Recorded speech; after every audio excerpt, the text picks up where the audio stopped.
What's up, fight fans? Welcome to Mr. Mustache MMA News. Today, I want to discuss last Saturday's Brendan Allen versus Chris Curtis Part 2 main card and to basically discuss the fights, what's next for the winners, what's next for the losers of the main card. But guys, before we get into it, don't forget to hit the like and subscribe button to continue getting more MMA content by yours truly. Help the channel grow. All right, guys, getting right into it. Starting from the bottom, Charlie Campbell defeats Trevor Peek by unanimous decision in a slobber knocker.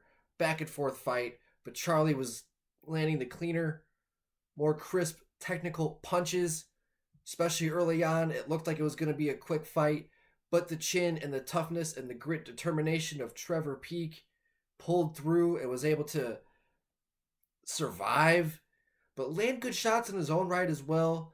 Looked good in defeat, right? Because even after this fight, Trevor Peek re-signed with the UFC on a new deal. I don't know how many fights, probably about 3 or 4 fights.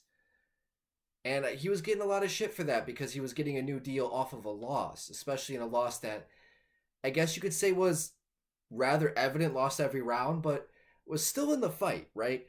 Still looked good in defeat. And I think with where he's at in his career, I think the entertainment factor with what he's done already, the guy's only going to get better. I think if he just polishes up his strikes a little bit more, he's a dangerous guy to deal with in the future, especially with a dude like Charlie Campbell, who's good as fuck in his own right, who's got power in his hands. It shows he was not able to put out Trevor in that fight.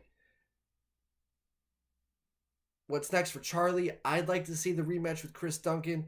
That fight on the Contender Series, I think, was just fire.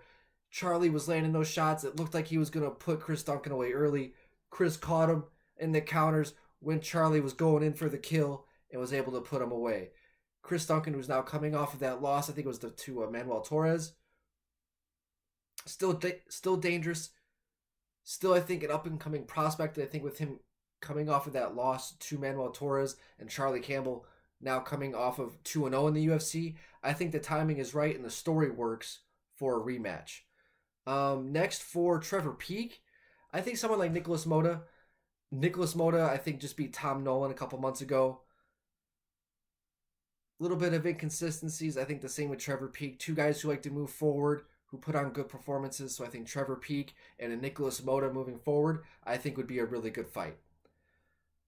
But nonetheless, great fight. Charlie Campbell, congratulations on the victory. And Trevor Peek, man, no shame in that loss, dude, because you still gain traction within the UFC. You're an entertaining fighter, man. I can't wait to see what you're going to do moving forward. You're like the mini Matt Brown. But anyways, next up, guys, Ignacio Bahamondes knocks out Christos Giagos 3 minutes into the first round in a fight, man, where Ignacio was able to use his length, use his sharp striking abilities to just land on the button of Christos. Christos, who looked good, had his moments, landed some good veteran shots. He was able to close that distance a little bit, but he just wasn't enough against a guy who's as long, accurate, and powerful as Ignacio is in the lightweight division. The guy's dangerous. He's had some good performances, even coming out of the Contender Series. And maybe like a Daniel Zellhuber. I think that both of their lengths could work really well. I think the kickboxing of Ignacio versus the boxing of Daniel Zellhuber, I think would be a fireworks matchup. I'd love to see that fight. I don't know if they're training partners, but I think Ignacio Bahamondes and a Daniel Zellhuber, I think would be a great fight. As for Christos Giagos, I think just taking some time off. I'd like to see what's really going to happen with his future within the UFC. So I don't really want to make any predictions for his next opponent before I even know if he keeps his job or not. And that's no disrespect to Christos, but he's had a lot of inconsistencies. This is his second run within the UFC. And with him to take a head kick finish like that, devastating. He's already about 33, 34, I think, if I'm not mistaken. How old is Christos? He's 34. So if the UFC keeps him, we'll talk about it, but I'm not really sure what's even next for the future in the UFC for Christos Giagos. Moving forward, Chepe Mariscal defeats Morgan Charrier by decision in a fight where neither guy really did a whole lot. Yeah, they were moving forward, but they were kind of like canceling each other out. Chepe was really just able to use his grappling against the fence, his strength.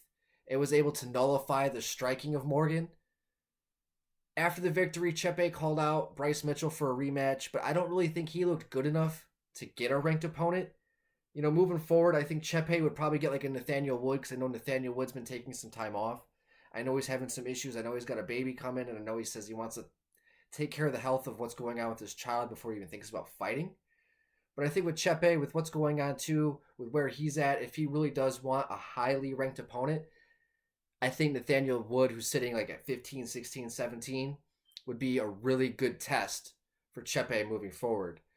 As for Mariscal, didn't really look good in that fight. Wasn't really able to work his game, work his matchup. Just take some time off. I think that dude's big for featherweight. He's athletic. He's explosive. But I think just take some time off. Maybe a Bill Algeo, something like that.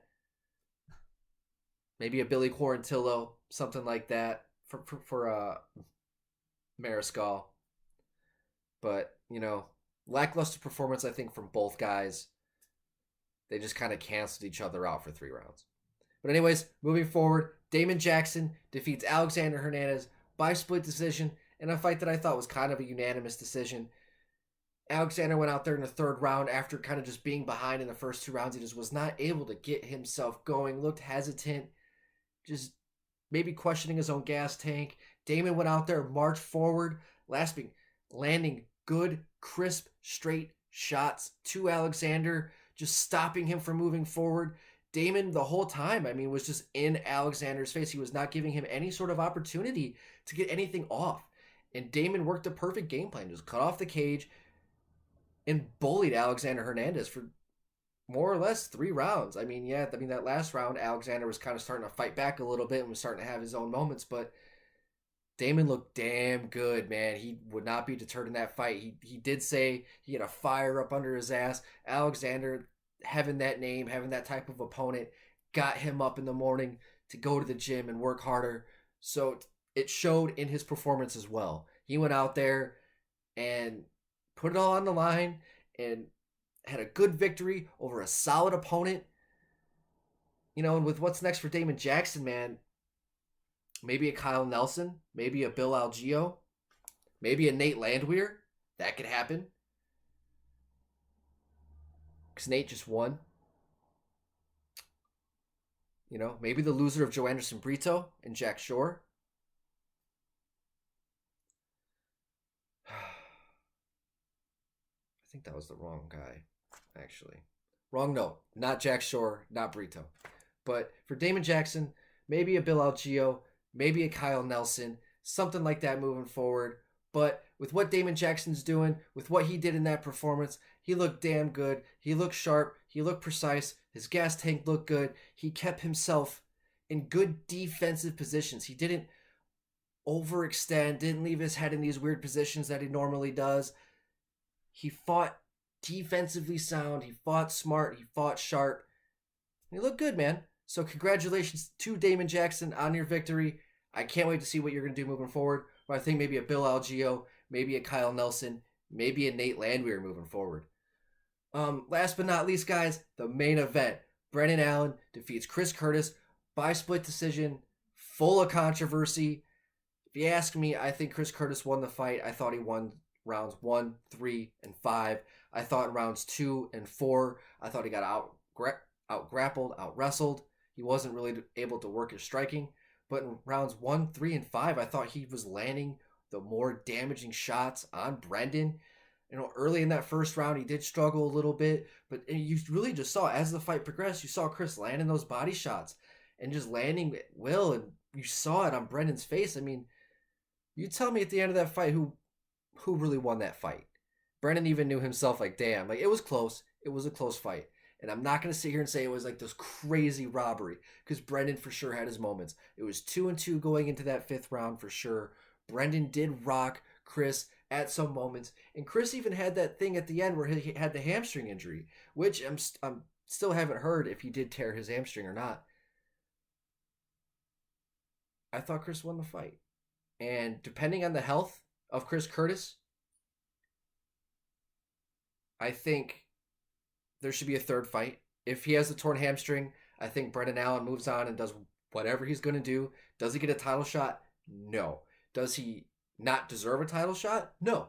But I think with what's going on at middleweight, you got Hamzat, you got Whitaker, you got Strickland, you got Adesanya, you got the champion Jarikas. I mean, you got all those things ahead of Brennan. You cannot deny his 7-fight win streak. You cannot deny the 5 finishes that he has in those 7 fights.